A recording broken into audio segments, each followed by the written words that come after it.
Hi there, welcome back. My name is QB. We are part 2 of how to use the crafting sheets for Steal the Skies campaign.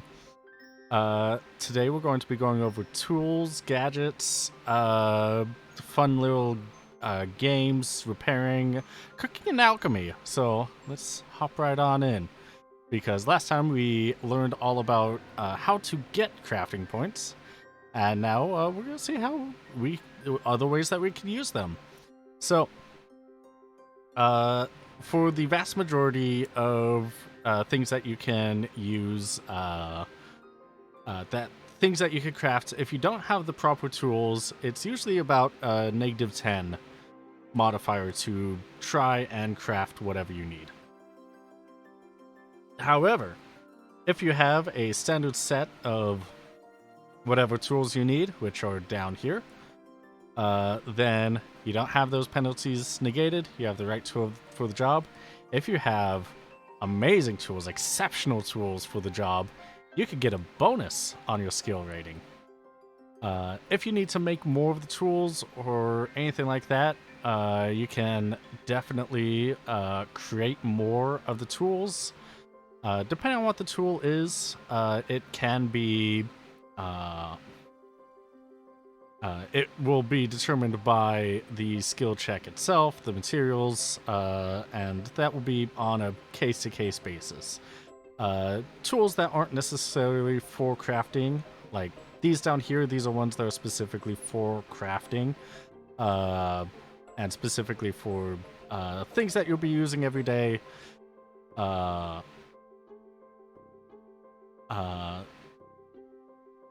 What was the thought? The thought was, those are for everyday uses that you'll probably be doing as adventurers, but other tools that you could craft are things like climbing hooks, door hinges, just tools that you could use around. Which is to be negated from automatic tools. Basically, automatic tools are called gadgets, so... The difference between a grappling hook and a climbing hook is the automation of launching the hook upwards, grabbing onto something, and you're able to climb. First, one of them, the grappling hook, would give you a much higher bonus to your climbing than your climbing hook. But yeah, so...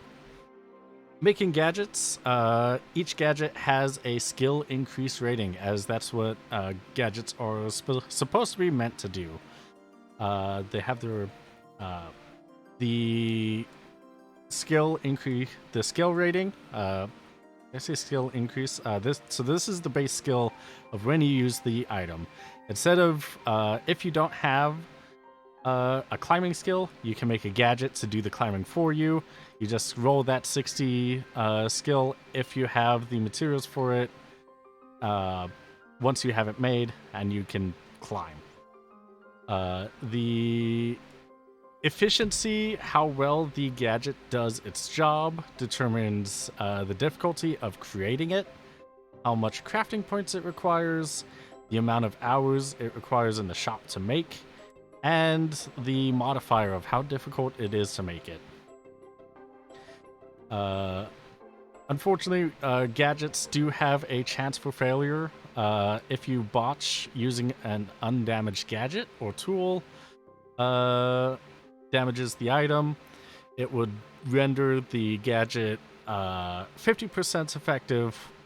If you botched a damaged gadget, then that will break the gadget, and it will be absolutely useless until you repair it. Past that, we have all of these tools that you can create, that you can use to make other tools, make other gadgets, do repairs, what you need to.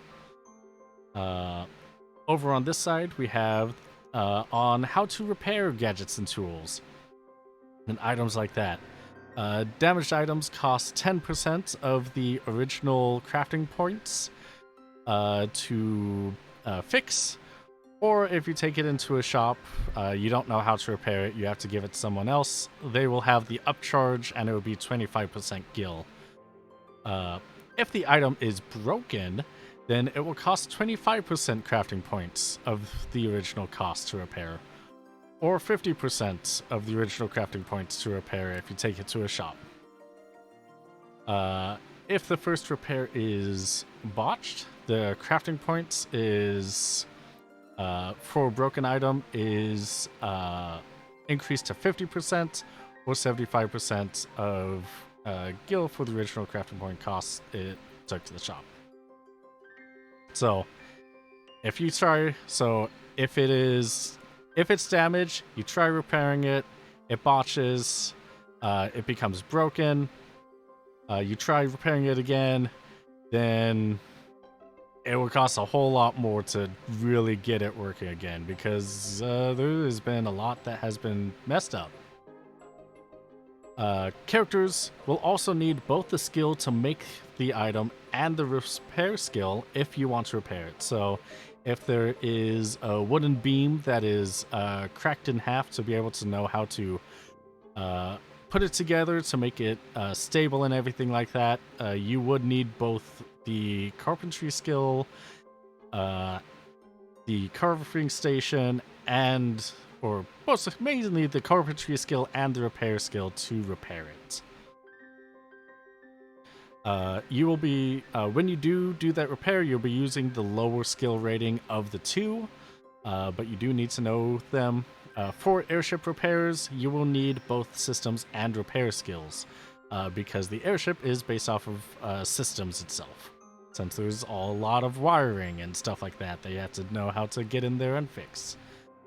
For general repairs are for like walls, chairs, other miscellaneous items, depending on GM discretion, depending on how damaged or difficult it is. If you just need to buff out a little thing, then it's super easy to do and it'll take like half an hour. If it's catastrophic damage, then it will be to something that's very complex. It'll take about a day to fix with negative 40 modifiers, so it'll be very difficult to do unless you're an expert in the craft. For super complex items like airships and those kinds of things, they are broken down into smaller pieces that you'll need to identify. I'll have an entire sheet for that. If anything is damaged, that will need to be prepared throughout the campaign. But let's put a little happy note. Let's pivot to something a little bit happier, where you can get fun little gadgets that you can buy from shops, such as simple long-range communication systems, complex long-range communication systems, cloaking device for your airship, lifts and stuff, job posting and stock posting. So there are, which I do specifically want to point out, there are little gadgets where if you are connected to a specific city's database, after purchasing these little gadgets, you can check in to see if they have a specific item you're looking for in stock without flying all the way over there. Or if they have a job that sounds interesting to you that you can reserve before flying all the way over there. And so there is a cost for connecting to specific cities that will be lowered the higher your hunting guild rating is. But once you have these gadgets, you can start purchasing and being able to find out what people have before you get there, and you don't have to waste the gas. Other than this, we have entertainment. I do have specific types of entertainment, such as radios, radio TVs, books that you can pick out, triple triad cards, King's Gambit pieces, everything that you might just want to have fun with your crewmates on your ship, or with others once you disembark. Moving right along, we have crafting. So, crafting with cooking and alchemy. So these use the two skills, cooking and alchemy, and are separated by this H column. So cooking, there are different items that you can cook. They generally require a lot more crafting points than some other items, especially with the alchemy, especially because it's supposed to be like mixing a whole bunch of stuff. Ooh, excuse me.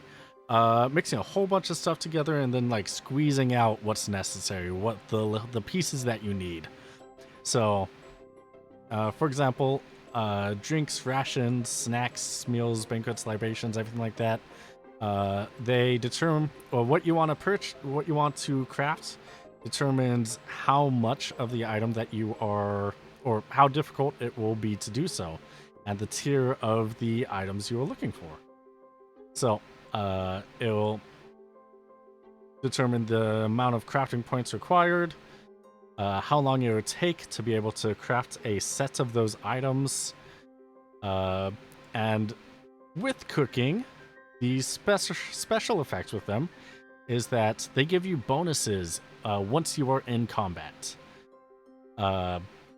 For most of these items, it will give you bonuses for 4 turns. Drinks will give you bonus for 2 turns. Meals and banquets will give you bonuses for 6 turns. And we'll get to that in just a second. The modifier is more difficult the higher the tier the item is. And there are specific items that you can have either specifically in battle, anytime you want, and specifically outside of battle. Like, you can't bring an entire banquet with you into a dungeon. Although, you could have a banquet if you're fighting in the middle of dinner. That'd be fun. And we'll probably have that happen at some point. So definitely, this is the rule, but there can be exceptions. The effects that happen that is determined is 6 different things can happen with what you are cooking. You can gain agility up for consuming the item, armor up, magic up, mental up, power up, and spirit up. These have specific benefits that are listed in the combat section of the base 3rd edition FRPG rulebook. 4 of the 6 have an additional cost of just how much the items. These 4 items will increase the crafting points required by that amount. So if you want to make magic up drinks, it would actually cost 30 crafting points instead of 20, just because it's a lot more difficult to make. Magic up and power up also require an additional 25% of the amount of time to make it. And these 4, because they are usually more effective, also and are more difficult, they have additional modifiers, negative modifiers. The last line here is the herbs to spoil ratio for how many herbs versus to how many spoils of crafting points something requires. So if you want to make agility up drink, it would require 1. It would require for every 1 herb, it would be 6 spoils. So that would be about 2 herbs to 18 spoils, crafting points to spoils, I believe, if my math's correct. But this is all on the fly, so math could be a little bit incorrect, but that's the ballpark of places. Moving right along, we have crafting. So these are your classic Final Fantasy recovery items. Tonic, potion, ether, etc. so forth. Each one has a tier of being difficult and a tier of their own spoils and materials that they require, and the amount of crafting points that they require to fully create what you are looking for. They also have their own modifiers to determine the alchemy skill check, and the amount of hours that is required to basically sit at the cauldron and make sure that it doesn't boil over or anything bad happens. After that, alchemy is also used for creating drafts. These are specific alchemical materials that are kind of like the cooking, drinks, and snacks and stuff, but instead of giving you those specific battle-specific bonuses, these give you more roleplay, narrative-specific bonuses, where they give you an increase of a skill attribute by 10 for 4 turns. Or an attribute rating increase of 10 for 4 turns. Or they give you a minor narrative bonus. Or minor narrative effect. Like, say, someone is afflicted with a weird disease. No one knows how to cure it. That would be a draft that you would need to make. So, all of these have their own tier, their own crafting points that is required to make them, their own modifiers, the amount of hours that's required to make them. And with all of these, there are a little bit of extra rules. All food items and curative, except for banquets, create 2 items per successful skill check, each with a single use. So if you want to make a skill check for tonic for 2 hours and 15 minutes, and you succeed, you get 2 tonics out of that. 1 banquet can feed 10 people over the course of an evening with 1 use. The herb to spoils ratio, if you want specific outcomes, needs to follow the ratio for the status boost. This is specific with the cooking that we went over. All restorative items, everything here has a ratio of 1 to 2 for spoils to herbs. So for every 1 spoil, you would need to have 2 herbs.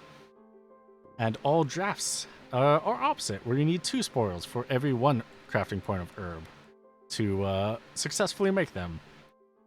And so, hopefully, with an in-depth look at cooking, alchemy, and drafts, tools, gadgets, and repairs, have a closer understanding of how these rules work, how these systems all flow together.